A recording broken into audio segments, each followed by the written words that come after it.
একটা পত্রিকা আসছিল,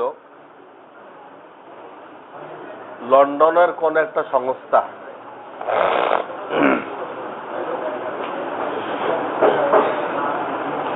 ছাত্ররা পিছনে বসো, মুরব্বীদের আগে করে দাও।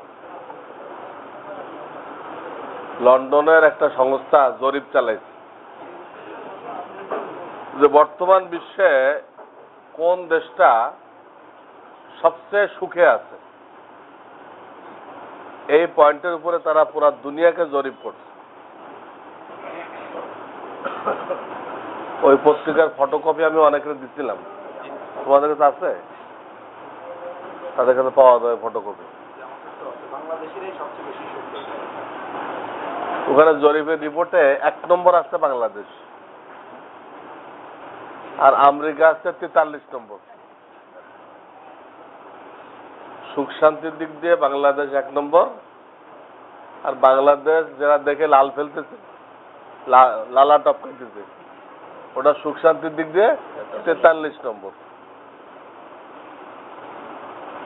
আর কাফেররা তো এটা বলতে পারবে না যে বাংলাদেশ 1 নম্বর হলো কেন। তারাও জানে গরিব দেশ, কতদিন পর পর বন্যা হয়, পানিতে ডুবে থাকে, তারাও তো জানে। আবার সুখ শান্তির দিকে এরা ফার্স্ট। কারণ কি? জরিপ করে রিপোর্ট দিয়ে, রিপোর্ট সহি, কিন্তু কারণ তারা বলতে পারবে না। কারণ হলো এখানের পাবলিক, জনসাধারণ এখনো পর্যন্ত ওলামাদের সাথে জুড়ে আছে। পাবলিক ওলামাদের সাথে জুড়ে থাকার কারণে এখানে একটা দ্বীনি ফেজা বহাল আছে। ওই দ্বীনি ফেজার বরকতে বাংলাদেশ পুরা বিশ্বের মধ্যে 1 নম্বর হয়েছে সুখ শান্তির দিক দিয়ে। মাল দৌলতের দিক দিয়ে হলে তো কোনোদিন হইতো না। তাহলে কুয়েত হওয়া দরকার, হ্যাঁ, আবুধাবি হওয়া দরকার। বাংলাদেশ কিভাবে হয়? কিভাবে হয়েছে এটা কাফেররা বের করতে পারে নাই, কিন্তু এটা 1 নম্বর এটা বের করছে। কেমনে হয়েছে এটা ওলামাদের দায়িত্ব। এখানে এখন ইসলামের চর্চা, জনগণ ওলামায়ে কেরামকে মোহাব্বত করে, এটা অন্যখানে পাওয়া যায় না, অন্যখানে পাওয়া যায় না। আরব বিশ্বে তো নেই। আরব বিশ্বে পাবলিকের সাথে ওলামাদের সাথে সম্পর্ক নেই কোনো। এই একটা কারণে বাংলাদেশে আল্লাহ তাআলা এখনো এই পরিমাণ শান্তি শৃঙ্খলা দিয়ে রাখে। এখন ওই রিপোর্টটার কারণেই কিনা যারা গরিব হয়ে পুরা দুনিয়ার মধ্যে সবচেয়ে সুখী হলো, এদেরটা এত সুখে থাকতে দেওয়া যায় না। আমরা দুনিয়ার রাজা মহারাজা, আমরা সুখ শান্তি পাইলাম না, মাঝখানে এরা সুখ পাইলো। কেমনে পাইলো? এটা মনে হয় ইহুদি নাসারাদের মধ্যে অনেক বড় বড় আলেম আছে, তারা মুসলমান না কিন্তু কোরআন হাদিস খুব ভালো জানে, ওদের মনে লাগাইছে। তো দেখো বাংলাদেশ 1 নম্বর কেমনে হলো। তো ওদের রিপোর্টে এটা আসছে যে ওখানে ওদের যে ধর্ম, এই ধর্মের চর্চা আছে, মানামানি আছে। ইসলাম ধর্মের চর্চা আছে, মানামানি আছে, লোকেরা মানতেছে ওলামায়ে কেরামকে। এই জন্য তারা বিশ্বের শ্রেষ্ঠ সুখী। তখন সারা দুনিয়ার কুফরি শক্তি এইদিকে মনোনিবেশ করছে। তাহলে এই কোরআন শিক্ষার কারণে তো হইতেছে না, তালিকা শক্তি তো কোরআন। এইখানে আঘাত করো, এদিকে টার্গেট বানায় তারা ওইভাবে স্কিম দিচ্ছে। কাউকে ক্ষমতা আনতে হলে আগে তার থেকে সই নেবে। তো কোরআন মেটানোর জন্য আমরা যে স্কিম দিব, এটা আপনি বাস্তবায়ন করতে রাজি আছেন? তাহলে আমাদের সমস্ত শক্তি আপনার পিছনে কাটবে। এই দাসখত নিয়ে কাউকে ক্ষমতায় আনবে, এমনি আনবে না। যাকে কোনো পাওয়ারে আনবে। এই জন্য দেখা যাচ্ছে যে তারা শিক্ষা দপ্তরটা সম্পূর্ণ নাস্তিকদের কাছে দিয়ে দিচ্ছে। কারণ সেখানে তারা আইন করছে 8 না পড়ে কেউ আসতে পারবে না। আগে 5 পর্যন্ত ছিল প্রাথমিক শিক্ষা, এখন করে দিল 8 পর্যন্ত। এর আগে কোনো ছেলেকে যদি আনা হয় স্কুল থেকে, তাহলে হেডমাস্টার থানায় রিপোর্ট করবে, থানার থেকে যায় ওই ছেলের গার্জিয়ানকে ধরে নিয়ে আসবে, এনে জেলে দিয়ে দেবে। হয় ছেলে ফেরায় না আসো, ফেরায় নিয়ে আসো, আর না জেল কাটো। 8 পড়ার আগে ছেলে আনলে কেন? এই আইন তৈরি হয়েছে, হ্যাঁ, এখনো জারি হয়নি। বর্তমান যে শিক্ষা কারিকুলাম এর মধ্যে এটা আছে। আরো একটা জিনিস আছে, 5 পড়ার পরের থেকে নিয়ে 8 পর্যন্ত ছেলে মেয়ে একসাথে খেলাধুলা করবে, ভিন্ন ভিন্ন না। যেই 5 উঠলো 8 পর্যন্ত ছেলে মেয়ে যৌথভাবে খেলাধুলা করবে, মিক্সার। নাস্তিকদেরকে দিয়ে দিয়ে এই যেটা সিলেবাস করলো, 8 পর্যন্ত প্রাথমিক শিক্ষা এবং 5 থেকে ছেলে মেয়েরা একসাথে খেলাধুলা করবে। দেখি ইসলাম মিটানোর একটা পদক্ষেপ না? কারণ 8 পড়ে আসার পরে সে মাদ্রাসা পড়তে পারবে? আর 8 পড়তে পড়তে বয়স হবে 14 বছর। তো 14 বছর বয়স হলে হেফজের বয়স শেষ। হেফজ শেষ করতে হয় বালেগ হওয়ার আগে, যাতে হেফজটা টেকসই হয়। হেফজ শেষ করতে হয় বালেগ হওয়ার আগে, এরপরে হেফজ করা যায়, রাখা কঠিন, রাখা যায় না। সে হেফজের পুরা বয়সটা তারা স্কুলে নষ্ট করতে।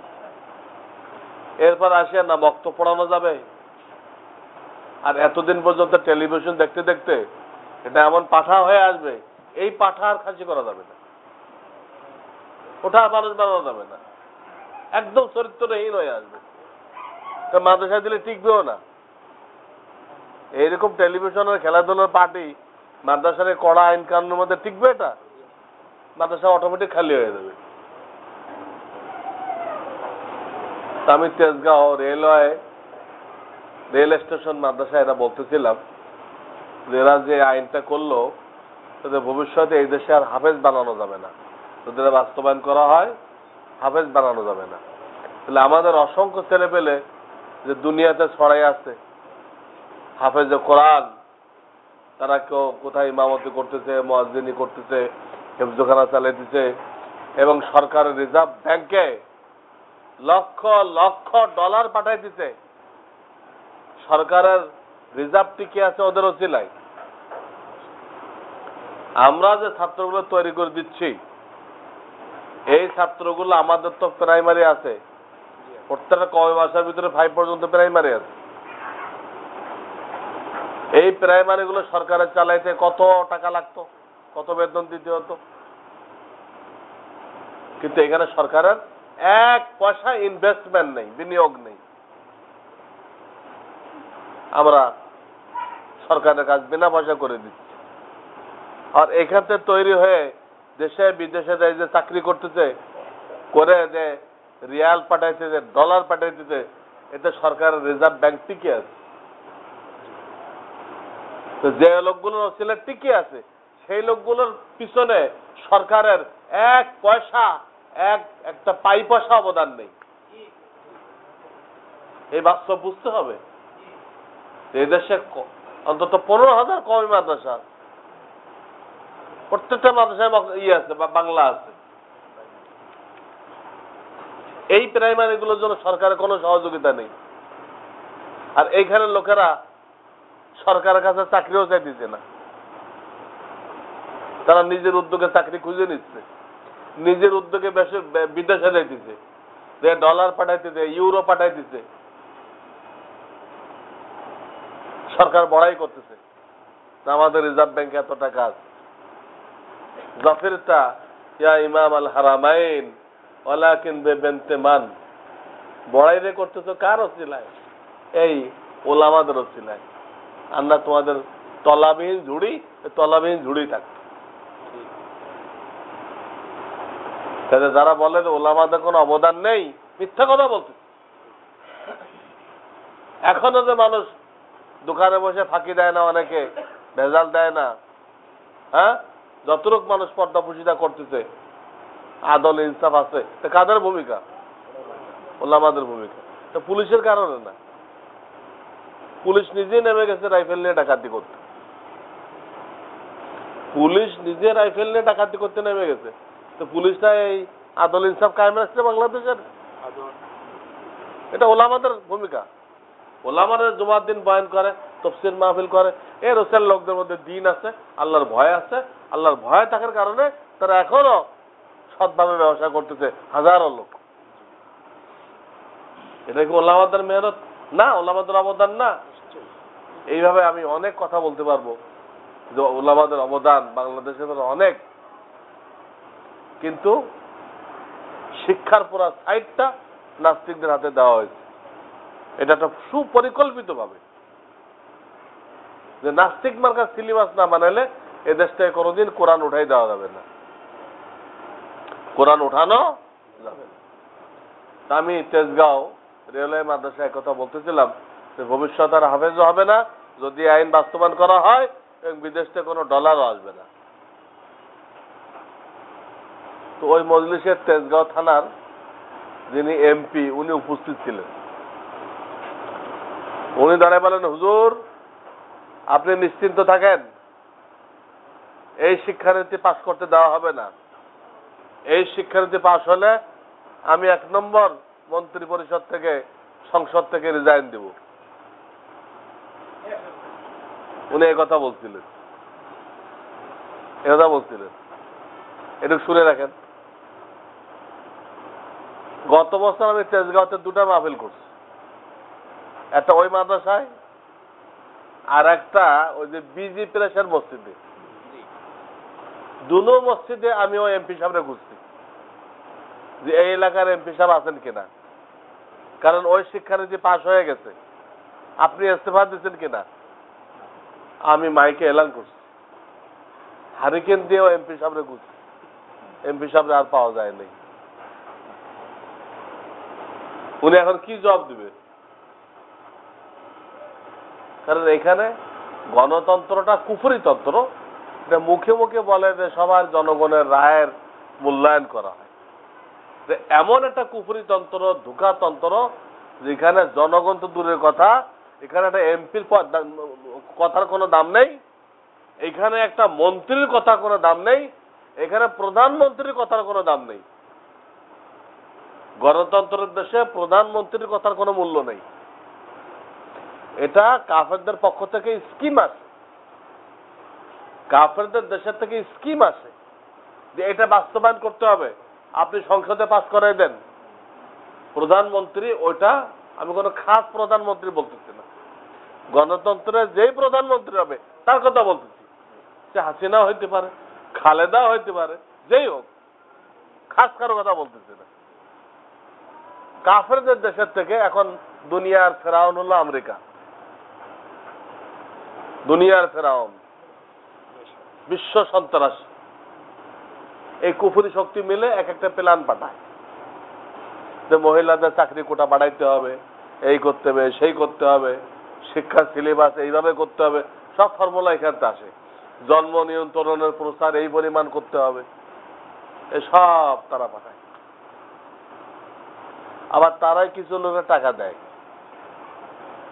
আমেরিকা কিছু লোকরা মোল্লা টাইপের লোকের টাকা দেয়, দিয়ে বলে যে তোরা জেহাদ করো, জেহাদ ছাড়া মুক্তি নেই। টাকা দিচ্ছে ইহুদিরা, দিচ্ছে আমাদের তো মৌলবীদেরকে, জেহাদ করো, জেহাদ ছাড়া মুক্তি নেই। এরা 10টা মৌলবীর টাকা দিল, 10টা মৌলবী 10টা দল খাড়া করলো, তাদের লাভটা কি? মুসলমানদেরকে টুকরা টুকরা করে দিল। মুসলমানদেরকে ইসলামী আন্দোলন করার জন্য ইহুদিরা টাকা দিচ্ছে। যে কোনো আলেম দাঁড়াবে আমি আন্দোলন করবো, ইহুদিরা তার টাকা দিবে, লাখ লাখ ডলার দিবে। তাদের ফায়দা এই মুসলমানদেরকে টুকরা টুকরা করে দিলাম। ইসলামী আন্দোলনের নাম দিয়ে, জেহাদের নাম দিয়ে মুসলমানদেরকে টুকরা টুকরা করে দিলাম, নিজেরা লড়তে থাকো। দেখেন, যে ইসলামী পার্টি বানাবে সেই ইহুদিদের তার টাকা পাবে, তাদের স্বার্থ আছে। এই করে করে আমাদেরকে শেষ করার যত রকম পায়তারা হইতে পারে প্ল্যান হইতে পারে, সব সারা দুনিয়ার কাফেরা মিলে করতেছে। এবং এই কথাটা হাদিসে আছে, ইউশিকু আন তাদা আলাইকুমুল উমাম কামা ইউদা ইলাল কাসা, তোমাদেরকে ধ্বংস করার জন্য কাফেররা একজন আরেকজনকে ডাকবে, যেমন নাকি খানার দস্তরখানের দিকে মেহমানদেরকে ডাকা হয়। তোমাদের ধ্বংস করার জন্য কাফেররা এক কাফের আর এক কাফেরকে ডাকবে। আমাদের ধ্বংস করার জন্য জাতিসংঘ বানানো হয়েছে। জাতিসংঘে আমেরিকা কোনো চান্দা দেয় না, মুসলমানরা চান্দা দেয়। চান্দা নিয়ে ওই জাতিসংঘ দিয়ে মুসলমান মারা হয়েছে। জাতিসংঘ দিয়ে মুসলমান মারে, জাতিসংঘ খালি গুণের রিপোর্টটা দেয় যে কয়জন মারতে পারছেন আপনারা। ওর কাজ হলো কয়জন মারতে পারছে। গুজরাটের নরেন্দ্র মোদী মারল, অ্যামনেস্টি ইন্টারন্যাশনাল গুণের রিপোর্টটা দিল, আপনি এই কয়জন মারতে পারছেন। মারার সময় ঠেকাবে না, কিন্তু মারা শেষ হয়ে গেলে সংখ্যাটা বলবে। এই হলো মানবাধিকার গ্রুপের দায়িত্ব, কর্তব্য। এই হলো জাতিসংঘ, এই হাদিসের মেজদাক।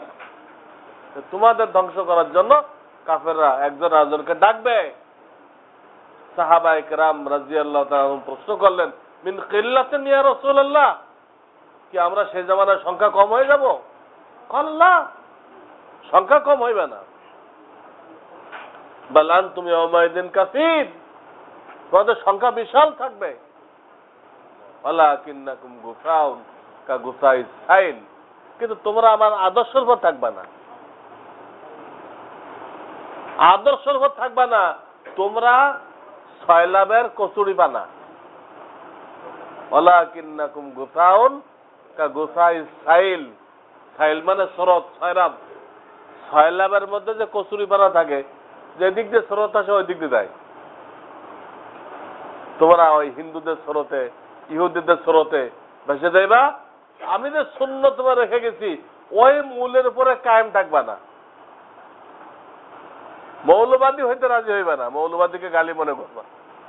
মৌলবাদী তো কত প্রশংসার জিনিস, এটা হইতে রাজি হইবে না। ছিন্নমূল জাতি, এই জন্য তোমাদের সাথে খোদার মদদ থাকবে না। এই যে হাদিস, এই হাদিসটা এখন বাস্তবায়ন হয়েছে। পুরা দুনিয়ার কুফরি শক্তি তাদের সমস্ত ব্র্যান্ডকে এই বাংলাদেশের উপর লাগাইছে, যাতে আগামী 10 বছরের ভিতরে সব মহিলাদেরকে রাস্তায় নামাই দেওয়া যায়। বিভিন্ন এনজিওর নামে মহিলাদেরকে রাস্তায় নামানো হয়েছে। পুরুষদেরকে লোন দেবে না। আপনার ছেলে বৃত্তি পাইছে, আপনার কাছে ওই টাকাটা দিবে না, আপনার বিবি দিতে হবে। আপনার বিবি সব যায় এনজিওর বসের সাথে চা খাবে, কিছু খোঁজ গল্প করবে, তো ওই চেকটা পাবে। সুপরিকল্পিত, কারণ ওরা জানে যে মুসলমানের মেয়েরা ঘরে থাকলে এদের ঘরে মুসলমান পয়দা হবে, মুসলমানদেরকে গোলাম বানানো যাবে না। আর এদেরকে যদি বাইরে নামাই দেওয়া যায়, তাহলে টাকশাল যদি ওপেন হয়ে যায়, জাল টাকায় দেশ ভরে যাবে। মানব শাল, টাকশাল না, মানব শাল যদি ওপেন হয়ে যায়, তো জাল মানুষে এই দেশ ভরে যাবে। তখন এই দেশটা তাদের শাসন করতে সুবিধা হবে। যতক্ষণ মুসলমান আছে, মুসলমান কারোর সামনে মাথা নত করতে জানে না। ইংরেজরা ভালো করে জানে না, আগে একবার দখল করছিল তো জুতা খেয়ে রাখছে। শাহ আব্দুল আজিজ মুহাদ্দিস দেহলভি জিহাদের ফতোয়া দিয়েছিল, ওই ফতোয়ার চোটে ভেঙে গেছে। এই জন্য হাইকোর্ট দিয়ে ফতোয়া নিষেধ করছিল। তাহলে ফতোয়া সাংঘাতিক জিনিস। এই ফতোয়ার চোটে একবার আমরা এই দেশ ছাড়া হয়েছিলাম। আবার যখন আসছি শিক্ষা এবং সেবার নামে, এনজিওর নামে, এই ফতোয়াটা আগে বন্ধ করাইলই। যদি এত খতরনাক তারা দেখছে আগে, এই জন্য হাইকোর্ট দিয়ে বন্ধ করাইছিল। কিন্তু আল্লাহ জিসকো রাখে কোন উসকো চাক্ষে, আল্লাহ জিসকো রাখে কোন উসকো চাক্ষে। হ্যাঁ, ইউরিদুনা লিইউতফিউ নূরাল্লাহি বিআফওয়াহিহিম আল্লাহু মুতিম্মু নূরিহি ওয়ালাউ কারিহাল কাফিরুন ওয়াল্লাযী আরসালা রাসূলাহু বিল হুদা ওয়া দীনিল হক লিইয়ুযহিরাহু আলাদ-দীনি কুল্লি। এই আল্লাহ ইসলামকে সব দিনের উপর বিজয় করে দিবে। এই জন্য তারা যথেষ্ট চেষ্টা করতেছে, কিন্তু তারা কামিয়াব হইতেছে না। তারা চাইতেছে বাংলাদেশটা নাস্তিকদের দেশ হয়ে যাক।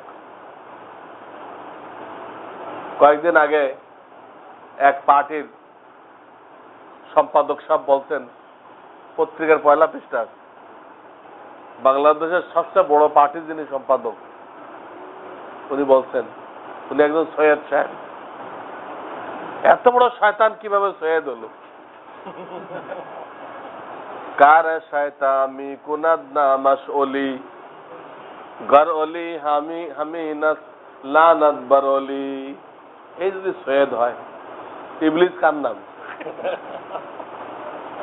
এই সৈয়দ সাহেব বলতেছে ঐতিহাসিক দিক দিয়ে ভারত এবং বাংলাদেশ একই দেশ, আমরা একই মানুষ, আমরা একই ধর্ম। ওপেন, কোন মুসলমান প্রতিবাদ করে নাই। মুসলমান থেকে মুসলমানের তো শেষ। আজকে মুসলমানরা ইসলামের সবচেয়ে 1 নম্বর দুশ্মন। যে এতগুলো নারী নীতি ইসলামের বিরুদ্ধে, সমস্ত আলেমরা করেছেন বিরুদ্ধে, এরপরে এক শ্রেণীর মুসলমান সুম্মুম বুকমুন ওয়ামিয়ুন ফাহুম লা ইয়ারজিউন, তারা কি বলতেছে? কয় 2-4টা যদি কোরআনের বিরুদ্ধে হয় তো অসুবিধা কি? আমরা তো পুরা কোরআন মানি, 2-4টা না মানলে কি সমস্যা? লিল আকসারে হুকমুল কুল। তারা আমরা তো অধিকাংশগুলো মানি। এটা বুঝতেছিল না কোরআনের একটা না মানলে কাফের হয়ে যেতে হয়। কোরআনের একটা না মানলে কাফের হয়ে যেতে হয়, আর তারপরে 2-4টা না মানলে অসুবিধা কি?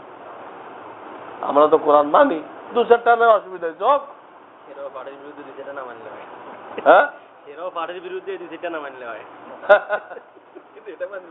এটা মানবে না। আমি এক জুমার বয়ানে বলছি, যারা রাজনীতি করে তারা তাদের নেতাকে আল্লাহর উপরে মনে করে এবং তাদের সংবিধানকে কোরআনের উপরে মনে করে। যারা রাজনীতি করে তারা তাদের নেতাকে আল্লাহর উপরে মনে করে এবং তাদের দলের সংবিধানকে কোরআনের উপরে মনে করে। কোরআন কি হলো, লঙ্ঘন হলো, তাদের কোনো দুঃখ লাগে না, কিন্তু তাদের সংবিধান, পবিত্র সংবিধান, এটা কোনো এদিক ওদিক হইতে পারবে না। পবিত্র কে ঘোষণা করছে? ইবলিস। তাদের সংবিধান পবিত্র। সব নেতার নাকি একটা আদর্শ আছে। সব নেতা একটা আদনা মশলা জানে না, তার একটা আদর্শ আছে। কুত্তার একটা আদর্শ আছে, খেকশিয়াল একটা আদর্শ আছে। সব আদর্শের হতো। নাউযুবিল্লাহ মিন যালিক। আমার বলা উদ্দেশ্য সমালোচনা না, আমার বলা উদ্দেশ্য এই যে অবস্থা, এই অবস্থায় দিনদার লোকদের দায়িত্ব আল্লাহর দ্বীনকে নিয়ে ঝাঁপাই পড়া। মসজিদ নিয়ে বসে থাকার সময় নেই, শুধু মাদ্রাসায় পড়াইব সময় নেই, খানকা চালাইব সময় নেই। প্রত্যেকের দায়িত্ব মসজিদওয়ালা সময় বের করে পাবলিকের কাছে যাবে, মাদ্রাসাওয়ালা বন্ধের সময় পাবলিকের কাছে যাবে, খানকাওয়ালা মাঝে মধ্যে পাবলিকের কাছে যাবে। আজকে পাবলিক সব ভাগ হয়ে যেতেছে, পাবলিক সব বাতিল পীরের হাতে, ভণ্ড ইসলামী দলের হাতে, বিভিন্ন ভণ্ড পীরের হাতে, বিভিন্ন এনজিওর হাতে, সমস্ত পাবলিক ভাগ হয়ে যেতেছে। আমাদের পক্ষে কোনো পাবলিক থাকতেছে না। এই অবস্থায় ভবিষ্যতে আমাদের মাদ্রাসায় ছাত্র দিবে কে? আমাদের মাদ্রাসায় সাহায্য করবে কে? সব পাবলিক তো বাতিল হাতে ভাগ বন্টন হয়ে যেতেছে। এই জন্য আমাদের পাবলিকের জন্য, পাবলিকের দিন ইমানের জন্য ফিকির করতে হবে, তাদের জন্য সময় বের করতে হবে। আমরা নায়েবে রাসূল, আমাদের দায়িত্ব এত সীমিত মনে করলে হবে না যে 5 ওয়াক্ত নামাজ পড়াই দিলাম, দায়িত্ব হয়ে গেল। 10 জন ছাত্র পড়াই দিলাম, আমি নায়েবে রাসূল হয়ে গেলাম। খানকায় 30 জন মুরিদের সবক দিয়ে দিলাম, নায়েবে রাসূল হয়ে গেলাম। আপনার আমার কোরআন আলমী কিতাব, আপনার আমার রসুল আলমী, পুরা বিশ্বের রসুল, আপনি আমি তার উম্মত। কিন্তু আপনি আমাকে পুরা বিশ্ব নিয়ে ফিকির করতে হবে, তামাম মুসলমানদের নিয়ে ফিকির করতে হবে, তাদের দ্বীন ঈমান কিভাবে রক্ষা করা যায়, বাতিল পীরের থেকে, ইসলামের নামে বাতিল দল থেকে, এনজিওদের থেকে। এই এনজিওরা আগে আরেকবার আসছিল মশলার ব্যবসা করতে, আর সে হিন্দুদের সাথে ষড়যন্ত্র করে এই দেশটা দখল করে নিচ্ছিল।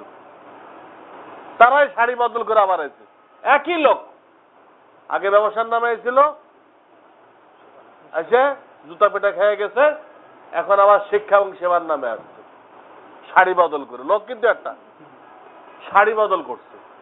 কিন্তু আমরা এমন বোকার দল, আমরা না এটা ভিন্ন আছে, আগেরটা খারাপ ছিল, আগেরটা খারাপ ছিল, এটা ভালো।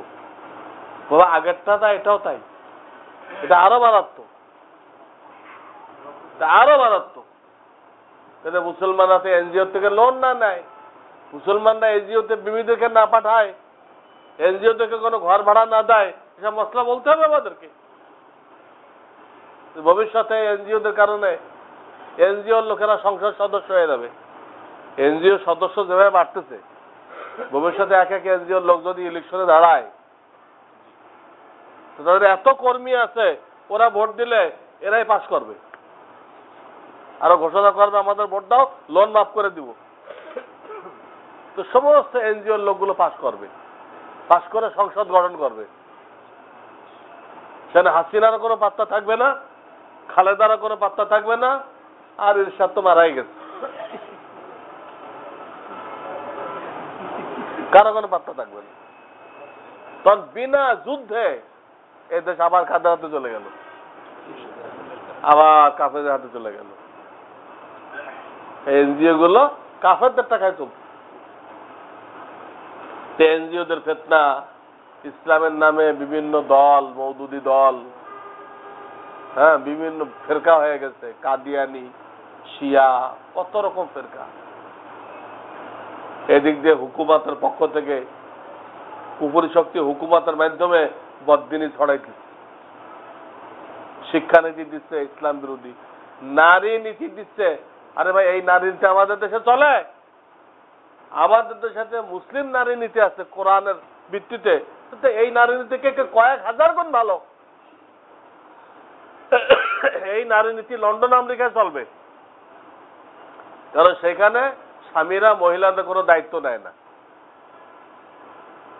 লন্ডন আমেরিকায় পুরুষরা মহিলাদের খরচের কোনো দায়িত্ব নেয় না। স্বামী স্ত্রী এক হোটেলে বসে খাইতেছে, স্বামীর বিল স্বামী দিবে, স্ত্রীর বিল স্ত্রী দিবে, কারো বিল কেউ দিয়ে দিবে না। ওই দেশে স্ত্রীদের চাকরির কোটা লাগে, আর বিল দিবে কোথেকে? তার স্বামী তো দিবে না। কিন্তু আমার দেশের মহিলা কি এরকম নাকি? আমাদের পুরা বাংলাদেশে কোনো মহিলা দেখা যাবে যেখানে তার স্বামী তার বিল দেয় নাই? একটা মহিলা দেখাতে পারবেন? আমার দেশের মহিলারা রাজ রানীর হালাতে আছে, তার স্বামী তার খেদমত করতেছে, তার সন্তানরা তার খেদমত করতেছে, তার মেয়েরা তার খেদমত করতেছে, তার নাতি নাতকুররা খেদমত করতেছে, সবাই তার খেদমত করতেছে, তার দোয়া নিচ্ছে, রানীর হালাতে আছে। এইখানে ইউরোপ আমেরিকার বস্তা পস্তা নারী নীতি এই দেশে চলে? এটা এক শ্রেণীর জ্ঞান পাবি মুসলমান, তারা এটার পক্ষে মিছিল করতেছে, এটা পাশ করাইতে হবে। মিরপুরের কথা শুনছি, সব মাদ্রাসা তালা দিয়ে ওখানে যে এমপি সব ছাত্র হয়ে গেছে যে নারী নীতি ইসলামের পক্ষে বলার জন্য, তার নিজের শক্তি দিয়ে মাদ্রাসা তালা লাগে ছাত্র নিয়ে গেছে। কিন্তু কোন গোল চক্করে নিচ্ছিল, ওর আগে বিভিন্ন গলিতে ছাত্র সব ভেঙে গেছে। গোল চক্কর যাইতে যেতে দেখা যায় উনি ময়দানে আছে, আর কয়েকটা ব্যানার আছে, লোকজন কেউ নেই। এক মূর্খ মূর্খ এমপি। যাই হোক, দেখেন কিভাবে তারা প্রেসার দিচ্ছে মাদ্রাসাগুলোর উপরে। আমার বলার উদ্দেশ্য হলে যে এই অবস্থায় আল্লাহ অবশ্যই আমাদেরকে সাহায্য করবেন, আল্লাহ তার দিন রক্ষা করার দায়িত্ব নিচ্ছেন, কিন্তু শর্ত হলো যে আমাদের একটু লড়াচড়া করতে হবে, আমাদের একটু হরকত করতে হবে। কোরআনে একটা আয়াত আসছে, তোমরা দেখবা, হ্যাঁ, স্রোতের সাথে ফেনা বিরাট আকারে আসবে, কিন্তু ওই ফেনা শেষ পর্যন্ত টিকবে না। ওই ফেনা জাবাদার রাবিয়া আছে না এতে, ওই আয়াত আল্লাহ বলতেছে বাতিলটা এরকম আসবে, বিরাট আকারে আসবে, পাহাড়ের মতো আসবে। কিন্তু তোমরা যারা আমার দলের লোক আছো, হক নিয়ে দাঁড়াও। তোমরা দুর্বল হইতে পারো, তোমরা কমজোর হইতে পারো, শেষ পর্যন্ত তোমরাই টিকে থাকবা, আমি ওদেরকে খতম করে দিব। ওই আয়াতের ব্যাখ্যা দেখেন, এই মুহূর্তে ওই আয়াতের ব্যাখ্যা খুব জানা দরকার, ওই আয়াতের ব্যাখ্যা খুব তফসির পেশ করা দরকার। যে বাতিল পাহাড়ের মতো আসবে, বাতিল সয়লাবের ঢেউর মতো আসবে, ভয় পাইলে হবে না। আমরা কমজোর, আমরা দুর্বল, আমরা অল্প, এই কয়েকজন দাঁড়াই যাই। ইনশাআল্লাহ আমাদের সাথে খোদাই মদত আছে। আমরা যদি এই তালেবানদের মেহনত করার সাথে সাথে জনগণের জন্য মেহনত করি, তো খোদাই শক্তি আমাদের সাথে আছে।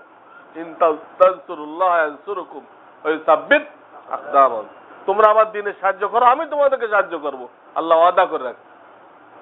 আর আল্লাহ সাহায্য যখন আমাদের সাথে আসবে, সারা দুনিয়ার কুফরি শক্তি মিলে এদেশ থেকে ইসলামকে মেটাইতে পারবে না।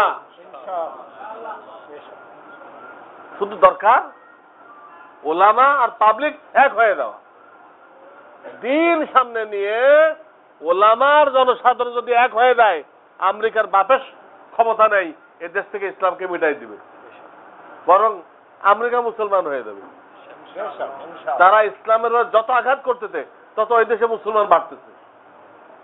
আমেরিকা মুসলমানদের যত আঘাত করতেছে তত ওই দেশে মুসলমানের সংখ্যা বাড়তেছে। এমন হইতে পারে একসময় আমেরিকা মুসলিম কান্ট্রি হয়ে যেতে পারে, এই সম্ভাবনা আছে। এত দ্রুত বাড়তেছে, ওরা ভয় পেয়ে যেতে। এই জন্য আমরা আপসে, হ্যাঁ, সমস্ত ভেদাভেদ বাদ দিয়ে আমরা দ্বীনের নুসরতে এক হয়ে যাই। যারা কলেমা পড়ছি, মুহাম্মদ রাসূলুল্লাহ সাল্লাল্লাহু আলাইহি ওয়াসাল্লামকে রসুল মানছি, হ্যাঁ, আমরা আমিন আসতে না জোরে বহস দরকার নেই, দুটোটাই হাদিসে আছে, আমরা এক হয়ে কাজ করি। ইনশাআল্লাহ এদেশ থেকে ইসলাম কেউ মিটাইতে পারবে না, এদেশ থেকে ইসলাম কেউ মিটাইতে পারবে না। কিন্তু এই মুহূর্তে আমরা যে ভুল করি, আমরা ছাত্রলয়ে বয়ে থাকলাম, কটা নাবালেক বাচ্চা নিয়ে বয়ে থাকলাম, পাবলিক জাহান্নামে দেখ। আর ইমাম সাহেব হুজুর কয়েকজন মুসাল্লি নিয়ে বয়ে থাকলেন, পীর সাহেব হুজুর খানকার মধ্যে কয়েকজন মুরিদান লয়ে বয়ে থাকলেন, তাহলে কাজ হবে না। ওলামায়ে কেরামকে হাদিসের মধ্যে চাঁদের সাথে তাসবিহ দেওয়া হয়েছে। কির সাথে? ফজলুল আলিম আলাল আবিদ কাফজলিল কমর লাইলাতাল বদর আলা সাইরিল কাওয়াকিব। ওলামাদেরকে পূর্ণিমার চাঁদ বলা হয়েছে। পূর্ণিমার চাঁদ আর টর্চ লাইটের মধ্যে পার্থক্য কি? টর্চ লাইট একদিকে আলো দেয়, আর পূর্ণিমার চাঁদ সব দিকে আলো দেয়। তা আমরা এখন ওলামা আছি, আমরা টর্চ লাইট হয়ে আছি। আমাদের কারোর আলো মাদ্রাসায় পড়তেছে, কারো আলো খানকায় পড়তেছে, কারো আলো মসজিদে পড়তেছে, সব দিক পড়তেছে না। ইল্লা মাশাআল্লাহ, ইল্লা মাশাআল্লাহ, বাবে মুস্তাসনা তো থাকবেই। কিন্তু সব আলেমের ভূমিকা, সব আলেমের আলো সব দিকে পড়তে হবে। প্রত্যেকটা আলেমকে পূর্ণিমার চাঁদ হইতে হবে। আর এক হাদিসে আমাদেরকে মুষলধার বৃষ্টির সাথে তুলনা করা হয়েছে। মাসালু মা বাআসানি আল্লাহু বিহি মিনাল হুদা ওয়াল ইলম কামাসালিল গায়সিল কাসীর। মুষলধার বৃষ্টির সাথে তুলনা করা হয়েছে ওলামায়ে কেরামকে। বৃষ্টির বৈশিষ্ট্য কি? বৃষ্টির কাছে কেউ গেলে তাকে পানি দেয়, তা পানি সব জায়গায় পৌঁছায় দেয়। কিন্তু ওলামায়ে কেরামের কাছে যে যাবে, শুধু সে একা দিন পাবে না, যে যাবে না ও দিন পাবে।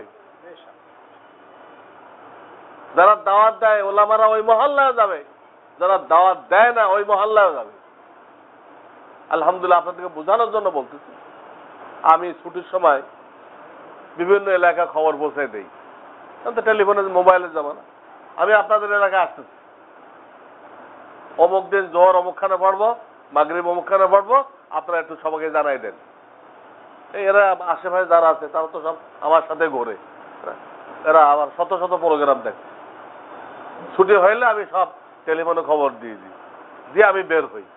ঠিক ওই আগের দিনে প্রোগ্রাম দিচ্ছি, ওই সব জায়গায় প্রোগ্রাম করে আসি। আমি পরিষ্কার বলি যে আপনারা আমাকে দাওয়াত দিয়ে আনেন নাই, আমি আপনাদেরকে দাওয়াত দিয়ে আনছি। আমি খবর পাঠাইছি আমি আসতেছি, আপনারা থাকবেন। তাহলে আপনারা আমার দাওয়াত দিলেন না, আমি আপনাদেরকে দাওয়াত দিচ্ছি যে তাদেরকে নামাজ শিখাই দিই। সুন্নত তরিকায় কিভাবে নামাজ পড়তে হবে, মসজিদে ঢোকার সুন্নত কি কি, মসজিদে বেরোনোর সুন্নত কি কি, কাফন দাফনের সুন্নত কি, এলো বলে দিই। আমার বড়াইয়ের জন্য বললাম না, এটা কাজের সুরত বোঝানোর জন্য বললাম। এভাবে যে কোনো আলিম এভাবে মেহনত করতে পারে। প্রত্যেকের মাদ্রাসায় ছুটি হয়, সেটা এক এলাকায় খবর দিয়ে আমি আসতেছি, আপনারা থাকবেন। একটা আলেম আসতেছে এই কথা শুনলে পাবলিক কি থাকবে না? এখন এই দেশের লোক ওলামাদের কথা শুনতে তৈরি আছে। যে কয়জন হোক সেই কয়জনের পিছনে আমরা মেহনত করি। এইভাবে যদি সব আলেম ময়দানে মেহনত করে, তাহলে ওই যে বৃষ্টির সাথে তুলনা করা হয়েছে, বৃষ্টি সবাই তার দ্বারা ফায়দা পাবে, এই যদি হয়। আর কোরআনে বলা হয়েছে আওয়ামান কানা মাইতান ফাআহইয়াইনাহু ওয়াজআলনা লাহু নূরা ইয়ামশি বিহি ফিন্নাস। আমি উলামায়ে কেরামকে এক জবরদস্ত নূর দান করছি, কোরআনের নূর, সুন্নাতের নূর। এটা সে মানুষের মধ্যে ছড়াইতে থাকবে। বাজারে গেছে ওখানে দুসের কথা বলবে, এখানে বেড়াইতে গেছে ওখানে দুসের কথা বলবে। ওলামারা খামোশ থাকবে না। যার যা ভুল নজরে পড়ে মহাব্বতের সাথে দরদের সাথে বুঝাবে, ভাই এটা এইভাবে না, এইভাবে করেন। এক হাত দে, এই মোসাফা করে, এইভাবে এইভাবে মোসাফা করে, বলে হাত খুব ওজনদার হয়ে গেছে, এটা সাপোর্ট দিস। এইভাবে না, এইভাবে মোসাফা করে, দুই হাত দিয়ে, ধরা লাগবে না, এই ধরা লাগবে না, খালি হাত রেখে দিবে। আবার মোয়ানা করে 3 বার, কেউ পেট দিয়ে করে, কেউ বুক দিয়ে করে। মোয়ানাকা অনেকদিন পর হলে কোলাগুলি, এটা একবার। দুজন ডাইন গর্দান লাগাবে, সালামটাও সই করে দিবে না, সালাম আলাইকুম, সালাম আলাইকুম, আসসালামু আলাইকুম। কয়জন মুসলমান বলতে পারে? মসজিদে ঢুকতে ঢুকতে দাড়ি সাদা হয়ে গেছে, মসজিদে ঢোকার 5টা সুন্নত জানে না। কে দায়ী? মসজিদের গেটে একটা সুন্নত লিখে রাখা হয়েছে, আল্লাহ তাহলিয়া বাবা রহমাতিক। এর আগে যে বিসমিল্লাহ আছে, এর আগে যে আসসালাতু ওয়াসসালামু আলা রাসূলিল্লাহ আছে, এটা কে কে বলবে? লিখলে 3টা দোয়া লেখেন, মানে একটাও লিখেন না। একটা লিখে কেন বিভ্রান্তি সৃষ্টি করা হয়েছে? এই দিনের মোটা মোটা কথাগুলো যেগুলো দৈনন্দিন লাগে, বারবার লাগে, আমরা বিভিন্ন এলাকায় সফর করে এই কথাগুলো বলি। মসজিদের ইমাম সাহেব তার মুসাল্লি নিয়ে বিভিন্ন মহল্লা যাবে, আবার সেই মহল্লার ইমাম সাহেব তার মুসাল্লি নিয়ে এই মহল্লা আসবে। এইভাবে হিজরত নুসরত চলতে থাকবে, হিজরত নুসরত চলতে থাকবে। আল্লাহ বাতিলকে ঘুম ধরাই দিবেন, বাতিলকে মিটাই দিবেন, ইসলাম কায়েম হয়ে যাবে।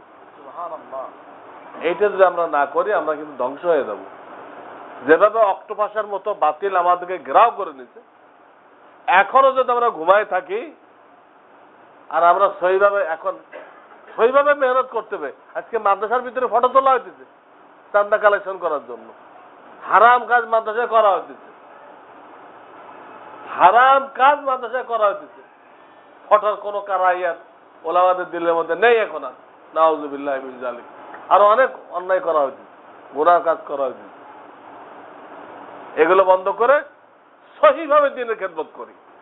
ইসলাম ইসলাম ইসলাম আপনার আমার বুঝবো তো কায়েম হবে না, ইসলাম তার নির্দিষ্ট তরিকায় কায়েম হবে। ইসলাম তার নির্দিষ্ট তরিকায় কায়েম হবে।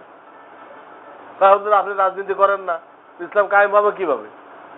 আর রাজনীতি করে ইসলাম কায়েম করা যাবে? কোন আয়াত আছে রাজনীতি করলে ইসলাম কায়েম হবে? আল্লাহ বলেন ঈমান আমল ঠিক করো, আমি রাষ্ট্রীয় ক্ষমতা দিব। ওয়াদাল্লাহু আল্লাযীনা আমানু মিনকুম ওয়া আমিলুস সালিহাতি লা ইস্তাখলিফান্নাহুম ফিল আরদ। লোকেরা মিছিল করতেছে ইসলাম চাই, ইসলাম চাই। কার কাছে চাও? রাস্তার কাছে ইসলাম চাই কার কাছে চাও? রাস্তার কাছে না খালেদার কাছে না হাসিনার কাছে? রাস্তা ইসলাম দিবে না, খালেদাও দিবে না, হাসিনাও দিবে না। বলদের কাছে থেকে দুধ চায়, বলদের কিন্তু ছোট ছোট দুধ আছে, যদি কেউ চায় ওই দুধ দোয়াইতে আরম্ভ করে, সুরসুর করবে, এমন লাঠি দিবে যে আপনার ভান্ডও শেষ, দাঁতও শেষ। কিন্তু রাস্তার কাছে ইসলাম চাওয়া আর এই খালেদা হাসিনার কাছে ইসলাম চাওয়া আর বলদের কাছে দুধ চাওয়া কি পার্থক্য? প্রত্যেকে নিজের ইমান আমল ঠিক করা মেহনত করবে, মুসলমান ভাইয়ের ইমান আমল ঠিক করা মেহনত করবে, তা আল্লাহ ওয়াদা করছেন যে আল্লাহ তাদেরকে রাষ্ট্রীয় ক্ষমতা দান করবেন। ওয়াদা বাস্তবায়ন করতে হবে, আন্দোলন করে কায়েম করা যাবে না। আন্দোলন করে আপনি সিট পাইতে পারেন, আলজেরিয়ায় পাইছিল না সিট? ইসলামিক দল ক্ষমতা বসতে পারছিল? আলজেরিয়ায় ক্ষমতা বসতে পারছিল? ইলেকশনে পাস করছিল, তার আগেই সেনাবাহিনী এসে মার্শাল্লাহ কায়েম করে দিল। যে কোনো দেশে যদি ইসলামী পার্টি পাস করে ওরা বসতে পারবে না। আমেরিকার সেনাবাহিনীকে গ্রিন সিগন্যাল দিবে, মার্শাল্লাহ দিয়ে তোমরা চলে আসো। এই পশ্চিমা গণতন্ত্র আমেরিকা দিছে, কিন্তু এই গণতন্ত্র যদি ইসলাম জয়লাভ হয় তখন তারা মানে না, ভুলে গেছে গণতন্ত্র ঠিক মতো চর্চা হয়নি। আর তাদের লোক ক্ষমতা হলে ঠিক আছে, সম্পূর্ণ ধোঁকাতন্ত্র, তাতে কোনোদিন ইসলাম কায়েম করা যাবে। এই জন্য ইমান আমল লাইনে মেহনত করি, ইসলামী হুকুমত পাইলেও লাভ, সব পাওয়া যাবে, না পাইলেও লাভ। যা আল্লাহ দেয় ইসলামী হুকুমত ওটা এই কাজে লাগাইবো। কোন কাজে? ইমান আমল সহি করার লাগে। মাদ্রাসা দিনের কাজে লাগাইছি, ওই ইসলামী হুকুমত একটা মাদ্রাসা, ওটা এই কাজে লাগাবো। তো আল্লাহ তাআলা আমাদের সকলকে সহি নকশার উপরে ইমান আমল লাইনে মেহনত করার তৌফিক দান করেন। ওয়া আখিরু দাওয়ানা আনিল হামদুলিল্লাহি রাব্বিল আলামিন। কোরআন শিক্ষার জন্য 900 মাদ্রাসা করার ইচ্ছা করেছে, এখানে অনেক ছাত্র